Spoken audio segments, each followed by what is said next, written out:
एक नहीं अनेक जन्मों के पुण्य जब एकत्र होते हैं और एकत्र होकर उदित होता है, तब कहीं जाकर हम आप सबको यह भागवत श्रवण करने को मिलता है।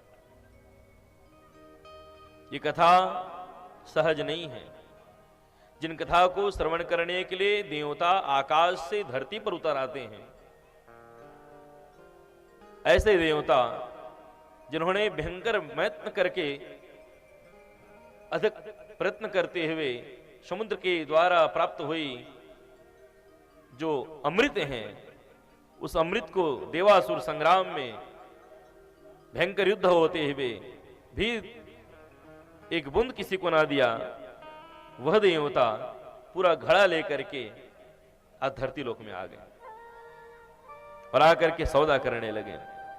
भगवान श्री सुखदेव जी से कहने लगे, महाराज ये घड़े का अमृत राजा परीक्षित को पिला दो, क्योंकि उनको श्राप है 7 दिन में मरने का, और जो कथा अमृत है उसे हमें पिला दो। भगवान सुखदेव पहले मुस्कुराए और बहुत सुंदर शब्द बोले, अभक्तास्य विज्ञायो न दधौ सौ कथामृतम श्रीमद् भागवती वार्ता सुराणाम अपि दुर्लभम। सूर्य यानी देवता। अभक्तास्य विज्ञायो, कितना बड़ा शब्द बोल दिया देवताओं के लिए। अभक्ताश्च, हे देवताओं तुम भक्त नहीं हो, अभक्त हो, और ये कथा भक्तों के लिए।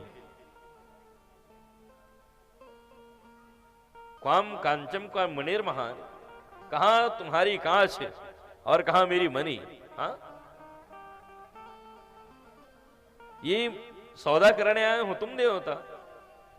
जो देवता इतने आवाहन करने पर भी छटाक दर्शन नहीं देते, वही देवता बिना बुलाए चले आए।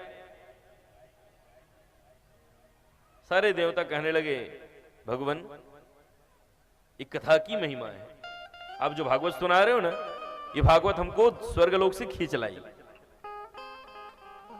इसलिए ये कथा हमको सुना दो, और भागवत की जगह में अमृत परीक्षित को पिला दो।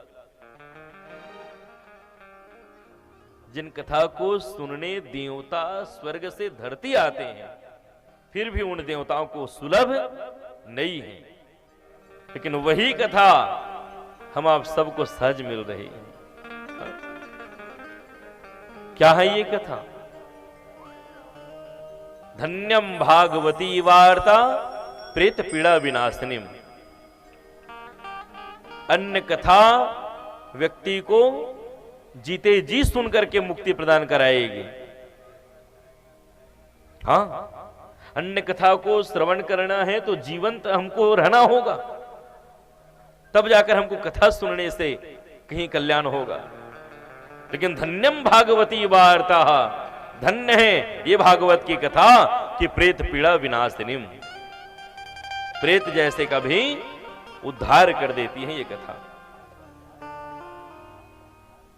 जब ये बात लिखा गया ना भागवत की महिमा में कि भागवत क्या है, तब लिखा है, निगम कल्प तरोर गलितम फलम सुख मुखाद अमृत द्रव्य संयुतम पिबत भागवतम रसमालयम मुहुरहो रसिका भुई भावुका। रसिक जन, भावुक जन इस कथा को मुहुरहो रसिका बार बार पान करते हैं, इस कथा को सुनते हैं। निगम कल्प तरोर गलितम फलम। आप सब बड़े विद्वत श्रोता बैठे हैं और कथा से जुड़े हुए आप सब हैं।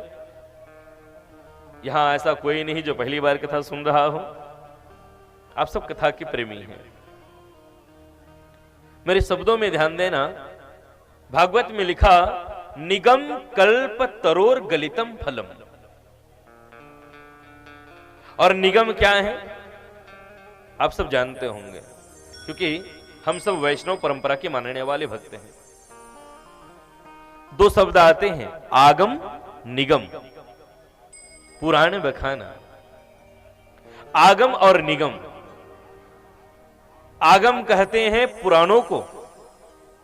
हमारे यहां 18 पुराण हैं, इन पुराणों को आगम कहा गया। तो निगम क्या है महाराज? निगम है वेद। तो निगम वेद है। निगम कल्प तरोर गलितम, एक निगम रूपी पेड़ में, अब देखिए बहुत सरलता से मैं आपको समझा रहा हूं। एक वेद का रूप सुंदर पेड़ है, एक वेद रूपी वृक्ष है। उन वेद रूपी वृक्ष में शास्त्र के और पुराणों के, उपनिषदों के शाखाएं हैं।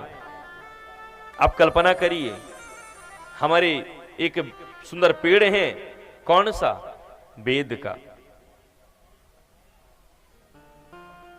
वेद रूपी पेड़ में उपनिषद की शाखाएं हैं, पुराणों के टहनियां हैं और शास्त्रों के पत्ते हैं।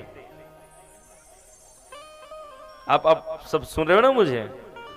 एक वेद रूपी पेड़ है जिनमें उपनिषद रूपी शाखा है, पुराण रूपी टहनियां हैं और शास्त्र के पत्ते हैं।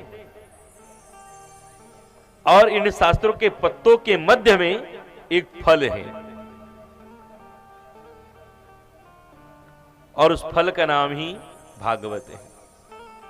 निगम कल्प तरोर गलितम फलम, उस वेद रूपी पेड़ में जो फल है, उस फल का नाम भागवत है। और वो फल कैसा है? विगलित फलम, गला हुआ फल।